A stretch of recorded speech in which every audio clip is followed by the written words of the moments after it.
These are the statistics, too, of the freshman class at Yale. 9% of students, 9% of students identify as conservative. That's compared, remember, to 36% of American adults overall who identify as conservatives.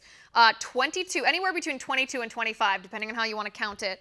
We'll just go with the low number, to be fair here. 22% of the students are LGBTQ. When I see this, the first thing that I think of is this is the culture of political correctness that the left has been promoting, where if you identify or portray yourself as a victim, you actually, that's advantageous to you socially. It's almost, they encourage people to identify in ways that would make them feel that they are an oppressed person or in a protected group, because it gets them further along than just traditional people.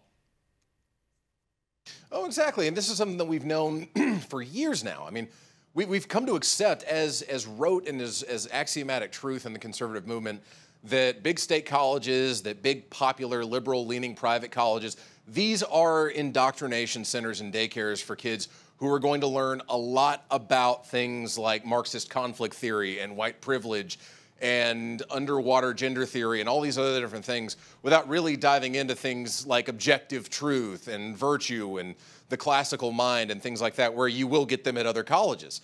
And I think, if I were a Yale administrator, if I were somebody at Yale University or any of these other colleges that are seeing numbers like this, not being a product of this kind of system, would say, look, why in the world do we have this sort of disparity that doesn't match up with the rest of the world outside of here?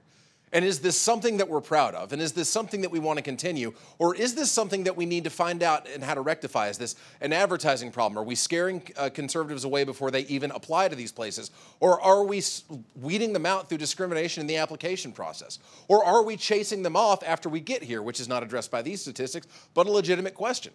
Right. Well, I think it would probably be all of the above. I mean, the reason that they do this is for indoctrination purposes. They don't just want to equip young people to explore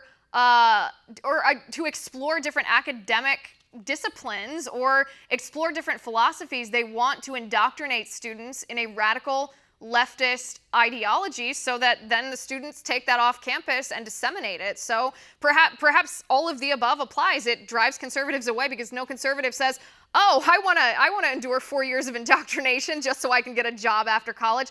That's not appealing to conservatives.